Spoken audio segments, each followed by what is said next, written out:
প্রথম শ্রেণীর শিক্ষার্থীরা কেমন আছো তোমরা? আশা করি ভালো আছো। আজকে আমি তোমাদের জন্য নিয়ে এসেছি 1.2 অনুশীলনীর 15 নম্বর অঙ্কটি। এই অঙ্কটি আমরা তোমাদেরকে এই ভিডিওতে করে দেখাচ্ছি। দেখো অঙ্কটি আগে পড়ে শোনাই তোমাদেরকে। ৫৬,৭২৮ জন সৈন্য থেকে কমপক্ষে কতজন সৈন্য সরিয়ে রাখলে বা ওই ৫৬,৭২৮ এর সাথে কমপক্ষে কতজন সৈন্য নতুন করে যোগ করলে ওই সৈন্য দলকে বর্গাকারে সাজানো যাবে। তার আগে বলে নিই যে কোনো কিছুকে বর্গাকারে সাজানোর জন্য আমরা জানি সেই সংখ্যাটির বর্গমূল করতে হয়। তাহলে দেখো এখানে বলেছে ৫৬,৭২৮ জন সৈন্য থেকে কমপক্ষে কতজনকে সরিয়ে নিলে, মানে কি এখান থেকে কিছু সৈন্যকে বাদ দিয়ে বের করে দিলে ওটা পূর্ণবর্গ হতে পারে। একটা গেল এই পর্যন্ত।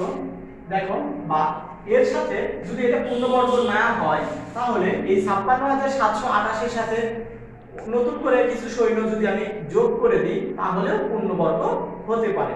তাহলে এখানে দুইটি অঙ্কের সমষ্টি দিয়েছে, একবার বিয়োগ করে একবার যোগ করে। আমরা দেখব আগে যে ৫৬,৭২৮ কি পূর্ণবর্গ। যদি ৫৬,৭২৮ পূর্ণবর্গ হয় তাহলে আমরা বর্গাকারে সাজাতে পারবো, তাছাড়া বর্গাকারে সাজাতে পারবো না। কিন্তু সাধারণত এখানে বোঝাই যাচ্ছে যে যেহেতু বাদ দিয়ে আর যোগ করে তাহলে ৫৬,৭২৮ সংখ্যাটি পূর্ণবর্গ নয়। আমরা দেখো ৫৬,৭২৮ এর আগে বর্গমূল নির্ণয় করব, তারপরে আমরা বাকিটা তোমাদেরকে বলবো। আমরা জানি বর্গমূল করার জন্য কিভাবে কি করতে হয় এই বিষয়ে আমাদের একটি ভিডিও রয়েছে, যে ভিডিওটি আমি ডেসক্রিপশন বক্সের লিংকে দিয়ে দেব। তোমরা বর্গমূল নির্ণয়ের পদ্ধতিগুলো দেখে নেবে। আর যারা এখন আমাদের চ্যানেলটিকে সাবস্ক্রাইব করোনি তারা মাঝখানের ভিডিওটি দেখতে দেখতে আমার চ্যানেলটিকে সাবস্ক্রাইব করে নাও। আসো এখন আমি অঙ্কটিতে আসছি সমাধানে। সমাধান আগে আমি ৫৬,৭২৮ এর বর্গমূল নির্ণয় করি। তাহলে দেখো ৫৬,৭২৮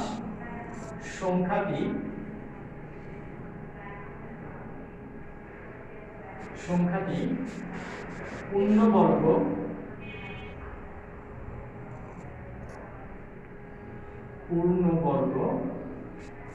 হলে সৈন্য দলকে বর্গাকারে সাজানো যাবে। সৈন্য দলকে বর্গাকারে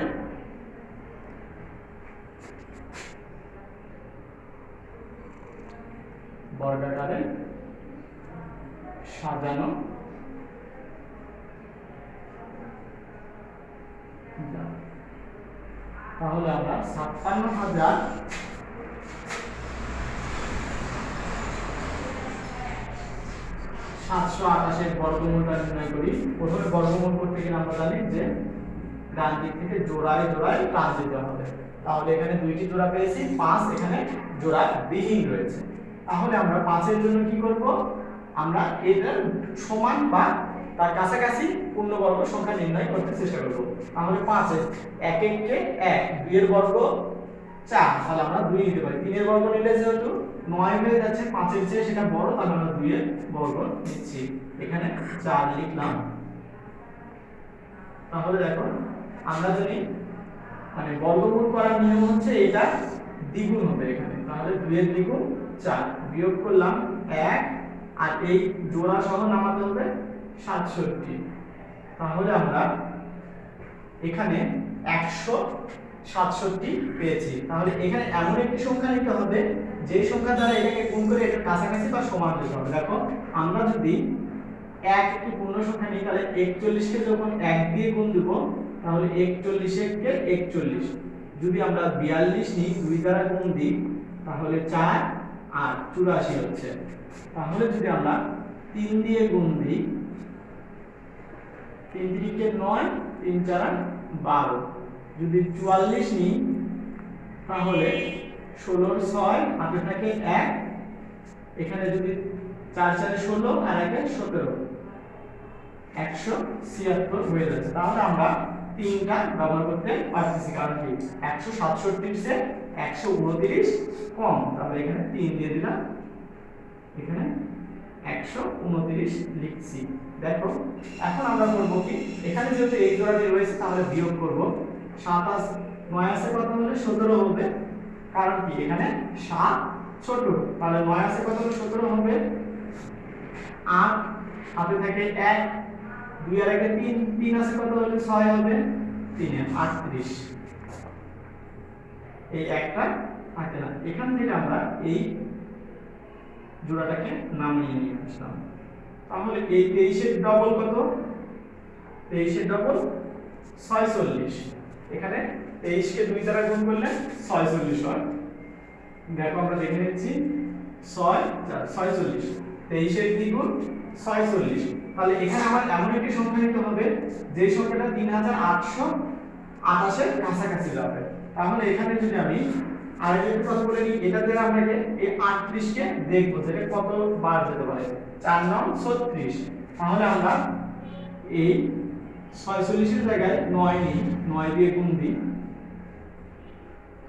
9 গুণ 9 করলে 81, 1 হাতে থাকে 8, 27 কে 6 6 9 54, 6 9 54 আর 8 54 আর 8 62, হাতে থাকে 6, 4 9 36 আর 6 36 আর 6 42। এখানে অনেক বেশি হয়ে যাচ্ছে, এটা 4000। তাহলে আমরা এইবার 8 দিয়ে দেখি।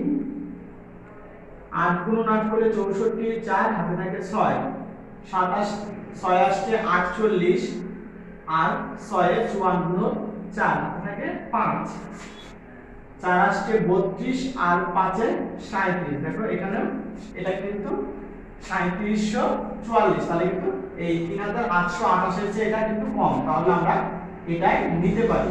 তাহলে এখানে 8 বার দিলাম, এখানে 8 বার দিলাম, দেখি। তাহলে আমরা বিয়োগ করলাম 4 8 আছে কত হলে 4 আছে কত হলে 8 হবে, 4 হলে হাতে থাকে না। 4 আছে কত হলে এখানে 2 কে 12 ধরতে হবে, 8 হলে হাতে থাকে 1, 7 আর 1 8, 8 8 বিয়োগ করলে 0, এই 3 3 বিয়োগ করলে 0, তাহলে 84 অবশিষ্ট থাকতেছে। দেখো যেহেতু 84 অবশিষ্ট থাকতেছে তাহলে সংখ্যাটি পূর্ণবর্গ নয়। লিখি দেখো, যেহেতু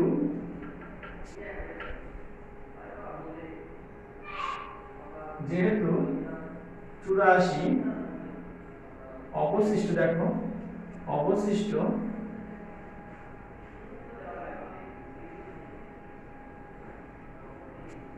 অবশিষ্ট রয়েছে,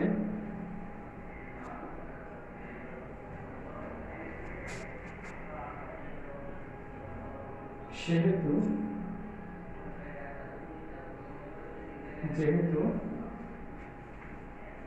এখানে যেহেতু দেবি আর ওখানে সেহেতু দেবি,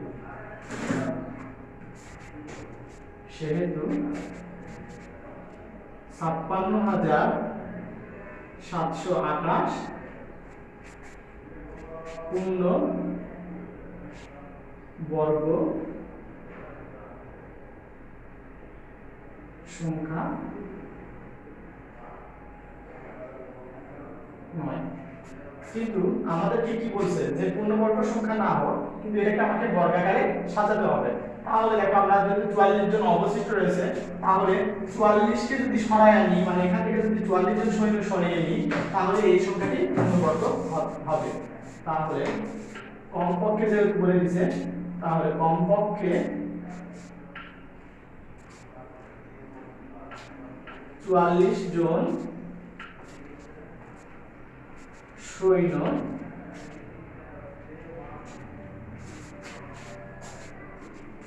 সরিয়ে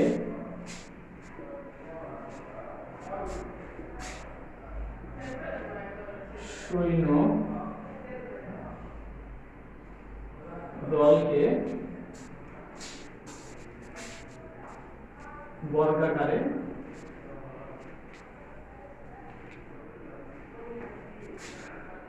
সাজানো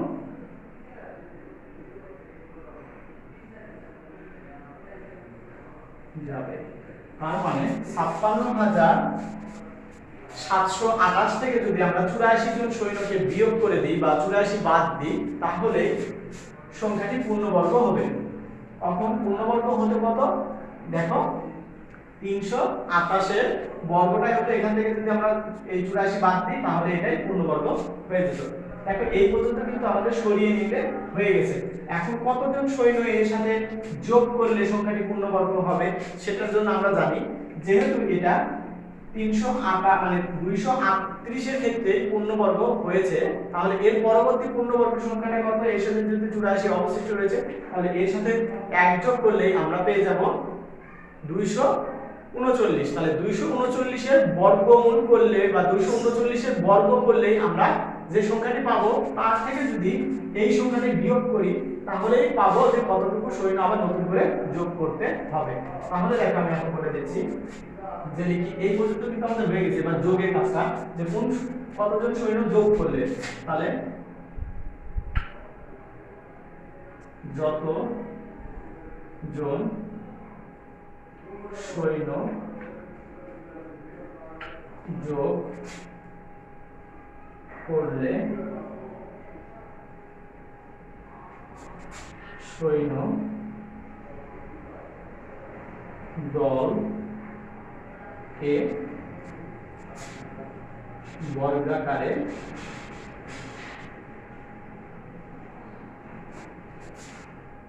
সাজানো যাবে তা হলো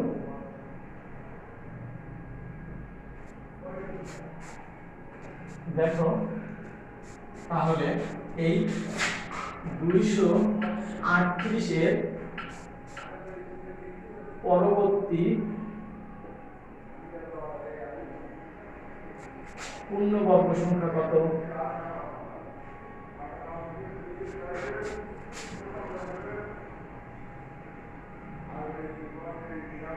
পূর্ণবর্গ সংখ্যা এই 238 যোগ 1 সমান সমান 239।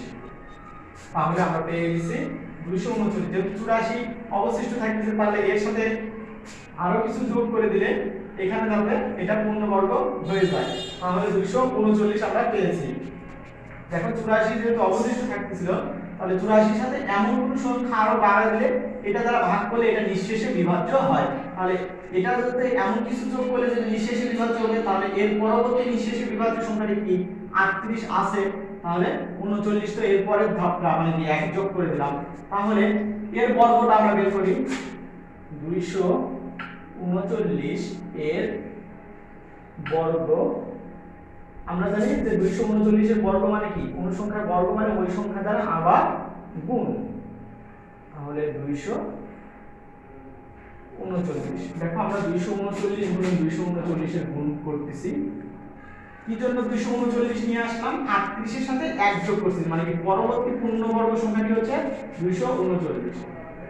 গুণটা করি, দেখো 9 দিয়ে 9 কে গুণ করলে 81 হয়, 81 1 হাতে থাকে 8, 3 নং 27 আর 8 এ 35 এর 5 হাতে থাকে 3, 9 দুগুণ 18 আর 3 এ 21, 0 এই ঘরের জন্য আসলাম। 3 নং 27 এর 7 হাতে থাকে 2, 3 তিরিকে 9 আর 2 এ 11 1 হাতে থাকে 1, 3 দুগুণ 6 আর 1 এ 7, 2টা 0, 9 দুগুণ 18 8 হাতে থাকে 1, 3 দুগুণ 6 আর হাতে থাকে 7, 2 দুগুণ 4, যোগ করি 1 7 5 12 2 হাতে থাকে 1 10 আর 1 এ 11 1 হাতে থাকে 1, 7 7 14 আর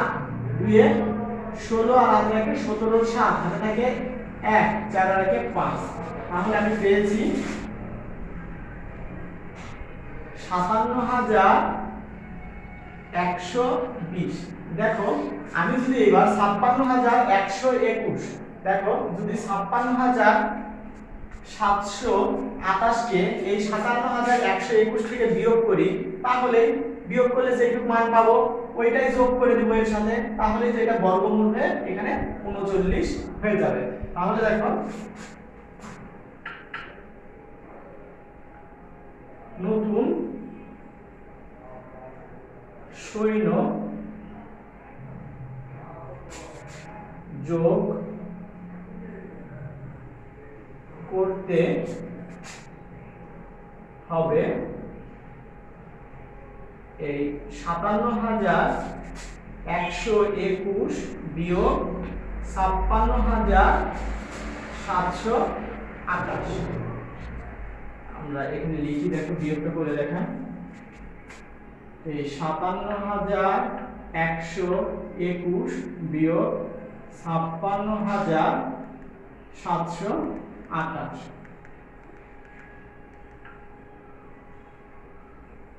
28 কত হলে 11 হবে, 3 হলে হাতে থাকে 1, 2 আর 1 3, 3 আছে কত হলে 12 হবে, 9 হলে হাতে থাকে 1, 7 আর 1 8, 8 আছে কত হলে 11 হবে, 3 হাতে থাকে 1, 6 আর 1 7, 7 থেকে 7 বাদ দিলে 0, এই 5 থেকে বাদ দিলে 0, তাহলে আমরা জানি 393। তাহলে 393 জন যদি এর সাথে যোগ করি তাহলে সেটা আবার নতুন করে বর্গাকারে সাজানো যাবে। তাহলে 393 জন সৈন্য যোগ করতে হবে। দেখো প্রথম থেকে আরেকবার বুঝাইয়া দিচ্ছি। বলছে যে 56,728 জন সৈন্যকে পূর্ণ বর্গ আকারে সাজাতে, মানে বর্গাকারে সাজাতে গেলে কতজন সৈন্যকে সরিয়ে দিতে হবে আর কতজন সৈন্যকে নতুন করে যোগ করলে সেটাকে বর্গাকারে সাজানো সম্ভব। তাহলে দেখো এখানে 56,728 এর বর্গ পূর্ণবর্গ করেছি, পূর্ণবর্গ করে দেখলাম যে 84 অবশিষ্ট থাকে, তার মানে কি 56,728 পূর্ণবর্গ সংখ্যা 9। তাহলে এই এখান থেকে যেহেতু অবশিষ্ট থাকে তাহলে সেহেতু পূর্ণবর্গ সংখ্যা 9, তাহলে এই 84 জন সৈন্যকে সরিয়ে দিলেই এটা পূর্ণবর্গ হয়ে যেত। তাহলে কমপক্ষে 84 জন সৈন্যকে সরিয়ে রাখলেই বর্গাকারে সাজানো যাবে। আবার দেখো কতজন সৈন্যকে যোগ করলে এর সাথে পূর্ণবর্গ হবে সেটার জন্য কি, তাহলে দেখো আমরা দেখলাম যেহেতু 84 অবশিষ্ট থাকে সেখানে আমরা 238 কে পেয়েছি পূর্ণবর্গ সংখ্যা, তাহলে 208 এর সাথে এমন একটি সংখ্যা যোগ করলে যেহেতু এটা মিলে যাবে তাহলে এখানে এক ঘর বৃদ্ধি পাবে। তাহলে দেখো বলেছি যে 238 এর পরবর্তী পূর্ণবর্গ সংখ্যা হচ্ছে 238 যোগ 1 সমান 239। তাহলে 239 এর বর্গটা নির্ণয় করি। তাহলে 239 এর বর্গ করলাম, এখানে গুণ করে দেখাইছি তোমাদের, যেটা পাইছি 57,121।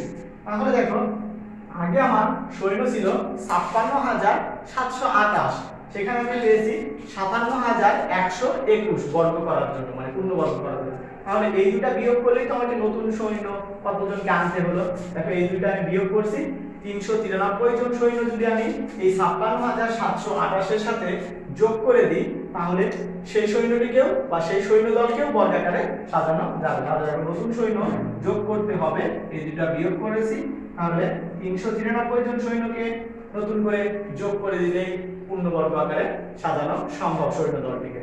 ধন্যবাদ সবাইকে যারা এতক্ষণ আমার এই ভিডিওটি দেখেছো।